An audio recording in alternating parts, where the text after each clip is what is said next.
बैठे थे। सबने उत्तर दे दिया। द्रौपदी ने कितनी अच्छी बात कही, महाराज अच्छा है कि आप अंधे हैं।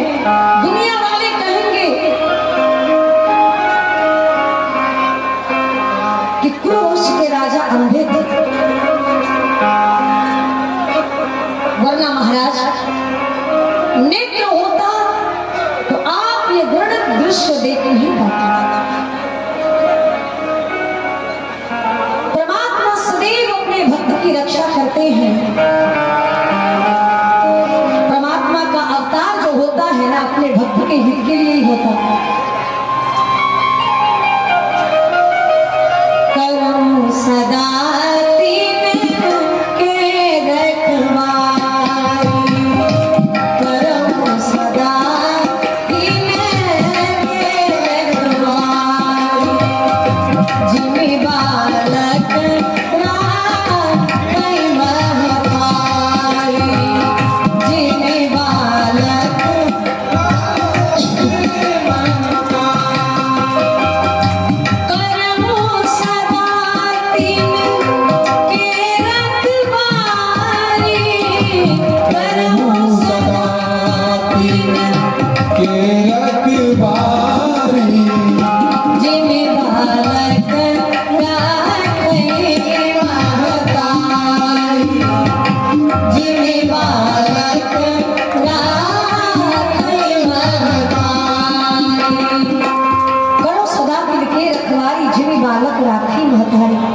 रामा अवतार धर्म की हानि में और कृष्ण अवतार धर्म की गलानी में।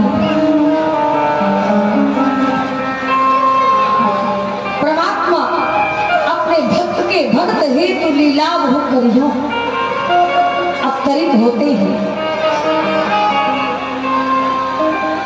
पिता ने तो अयोध्या का राजा बनाने के लिए घोषणा कर भी दिया था महाराज दशरथ ने। देव राम जुगराजू, लेकिन राम जी के माथे ताज नहीं बंधा। राम जी तो 14 वर्ष के लिए जंगल चले। किसी ने पूछा कि रावण को मारने में तो पूरा 14 वर्ष लगा नहीं, लेकिन 14 वर्ष ही राम जी जंगल क्यों गए? वाकई ये सोचने वाली बात है, बड़े ध्यान से सुनिए। कहा देखो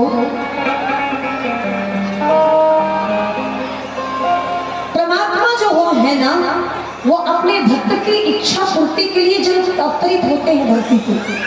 कहा जाता है एक बार नारद जी समुद्र के किनारे टहल रहे थे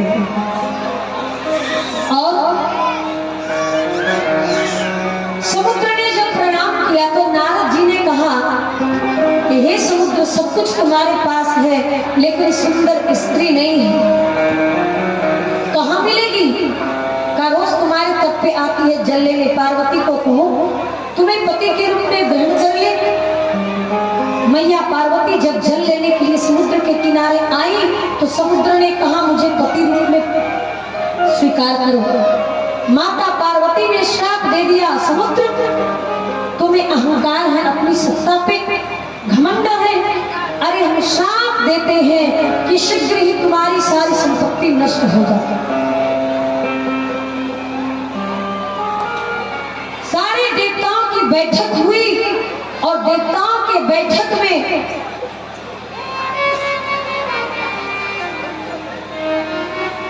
जय जय देवताओं के बैठक में यह निर्णय लिया गया कि समुद्र का मंथन किया जाए। और जब समुद्र मंथन किया गया तो 14 रत्न निकले। लेकिन जब समुद्र मंथन हो रहा था तो एक तरफ मुख के तरफ दानव और पूंछ के तरफ देवता थे। देवता दानव दोनों समुद्र के गहराई में डूबने लगे।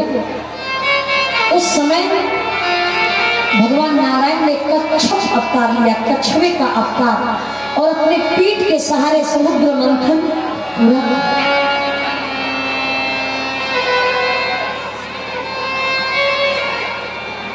समुद्र ने श्राप दे दिया, हे नारायण, आपने यदि कछुए का अवतार नहीं लिया होता तो आज हमारी ये दशा ना होती, समुद्र से एक सीट तक कोई निकाल नहीं पाता। आपके कारण मैं कंगाल हो गया। मैं श्राप देता हूँ कि आप भी राजा के पुत्र होने के बावजूद जिस प्रकार मेरे 14 प्रकार के रत्न को लूटा गया है, आप भी राजा पुत्र होने के बाद 14 वर्षों तक जंगल में वन वन भटकते रहेंगे। भिखारी बनकर 14 वर्ष तक जंगल में रहना पड़ेगा, भिखारी के रूप में, तपस्वी के रूप में। ये मेरा श्राप है।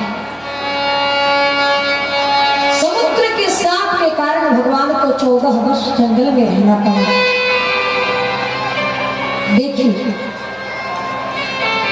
भक्त और भगवान, इन दोनों के बीच जो मिलने की जो बाधा है वो अहंकार ही तो है। एक बार नारद माता लक्ष्मी के पास गए।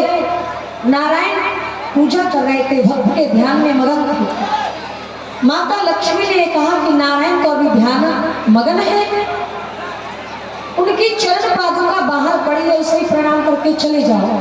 नारद जी ने भगवान विष्णु के चरण पादुका को प्रणाम किया और वो चले गए।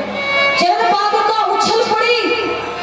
चरण पादुका ने कहा कि मैं कहाँ नीच, जंगल में रहने वाली, चूल्हे में जलने के काम आने वाली लकड़ी, आज जब मैं भगवान के चरण की पादुका बन गई, भगवान के पद प्राण बन गई, तो हमारा सौभाग्य तो देखो, एक महात्मा भी हमें प्रणाम करता है। और ये बातें सिंहासन पर बैठे मुकुट को बर्दाश्त नहीं हुआ। मुकुट ने कहा, अरे ओ 2 कौड़ी की चरण पादुका, तू तो ऐसे भी जमीन में पड़ी रहती, ऐसे भी जमीन में है। मेरा सौभाग्य देख, मैं परमात्मा के मस्तक पर विराजमान रहता हूँ। इन दोनों की बातें नारायण सुन रहे थे। मुकुट ने बड़े अहंकार के साथ कहा कि मैं तो उनके मस्तक पर विराजमान रहता हूँ। घंटे 2 घंटे बीते, शाम से सुबह हो गया। अंत में पश्चाताप करते हुए मुकुट ने पूछ ही लिया कि हे नारायण, आप हमें अपने मस्तक पे नहीं रख रहे हो, मैं नीचे पड़ा हूँ, क्या हमसे कोई गलती हो गई? नारायण ने कहा, मुकुट तुम्हें अहंकार हो गया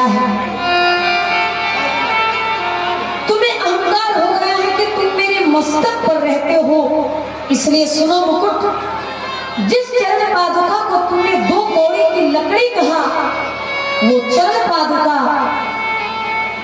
2 कौड़ी की लकड़ी नहीं। अरे मुकुट, अब तुम्हें मेरे माथे पर आने के लिए 14 वर्ष तक इंतजार करना पड़ेगा। 14 वर्ष के बाद मैं तुम्हें अपने माथे पर रखूंगा। और जिस चरण पादुका को नीच लकड़ी कहकर संबोधित किया है, यही चरण पादुका एक दिन अयोध्या के राजपीठ पर विराजमान होकर अयोध्या के राज्य कार्य का संचालन करेगी। बोलिए भक्तवत्सल भगवान की। भरत जी जब राम जी को लौटाने गए और राम जी को लेकर जब नहीं आए, तो भरत जी ने क्या किया? यही तो किया कि नित पूजत प्रभु पावरी, बिन प्रभु आय सुपाय। अरे मांगी मांगी आय शो करत, राज काज बहु भांति। अयोध्या के राज सिंहासन पर भरत जी नहीं बैठे, राम जी की चरण पादुका अयोध्या के राजपीठ पर विराजमान हुई। देखिए, हम अपनी जिंदगी की डोर जब राम जी के चरणों में समर्पित कर देंगे ना, परमात्मा के चरणों में, कवि ने लिखा कि रघुनाथ के हाथों में, रघुनाथ के हाथों में दे दो जीवन की नाव रे। रघुनाथ के हाथों में दे दो जीवन की नाव रे। जो उनसे दया पाए, तकदीर सवर जाए। जो उनसे दया पाए, तकदीर सवर जाए। आज कथा में थोड़ी लेट होगी, भागना नहीं है किसी को।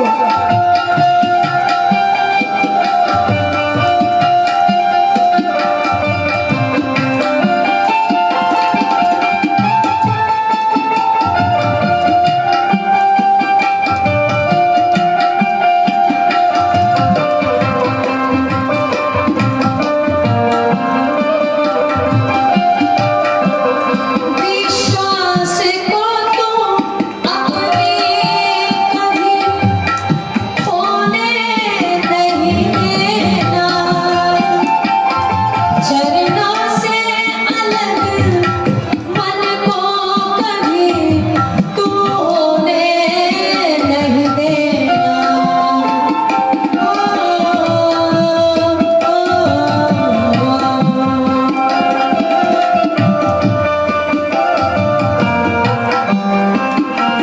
विश्वास को तुम अपने कभी खोने नहीं देना। चरणों से अलग मन को कभी तू होने नहीं देना। सब छोड़ ऊपट पैर पर कभी देना ना पाओगे। जो उनसे दया पाए, तकदीर सवर जाए।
फिर आपको कुछ करने की आवश्यकता नहीं होगी। आप देखिए 14 वर्ष की अवधि पूरी करके भगवान श्री राम रावण का वध करके, क्योंकि परमात्मा का अवतार ही हुआ था रावण को मारने के लिए। ऐसे भी दीपावली से कम लग ही नहीं रहा है कि हम लोग दीपावली पहले मना चुके हैं। यहाँ का जो माहौल अभी लग रहा है ऐसा ही लग रहा है।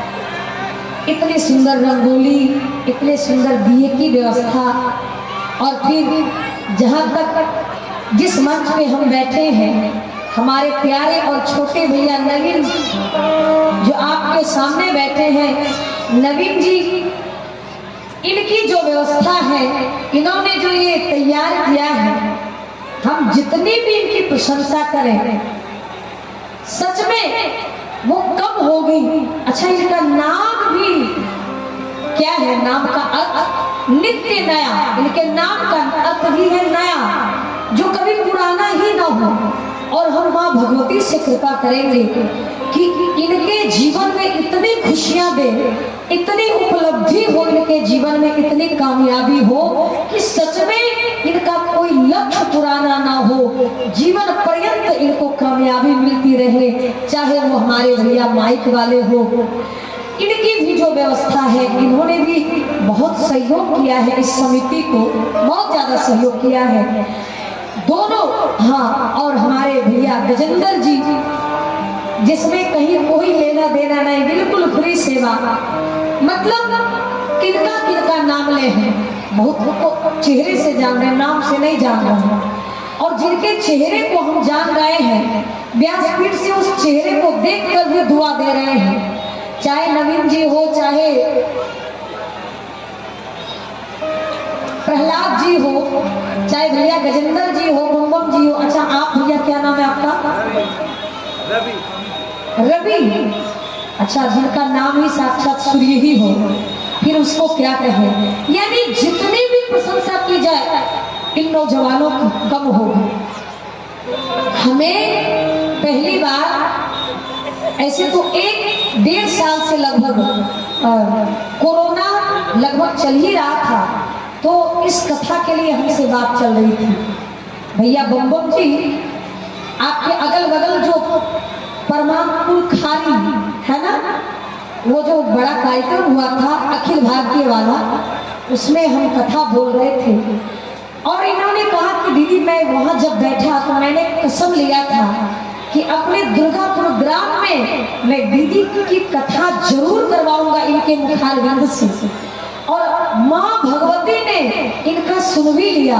हम इस व्यासपीठ से माँ दुर्गा की चरणों से मैं बैठकर ये कामना करते हैं, निवेदन करते हैं कि समस्त दुर्गापुर ग्रामवासी, समस्त ये नौजवान सारे लड़के, चाहे नवीन जी हो, प्रहलाद जी हो, रवि जी हो, गजेंद्र भैया हो, बम जी हो, और भी जो हमारे भैया गाड़ी से बार बार ले जाते हैं, ले आते हैं, मतलब जिनका नाम तो मैं सबका नहीं जानती, जिन लोगों की इसमें विधि व्यवस्था है, सेवा है, ये सारे श्रोता जिनके बारे में भी कहूँ, इन सब के ऊपर ऐसी कृपा करें।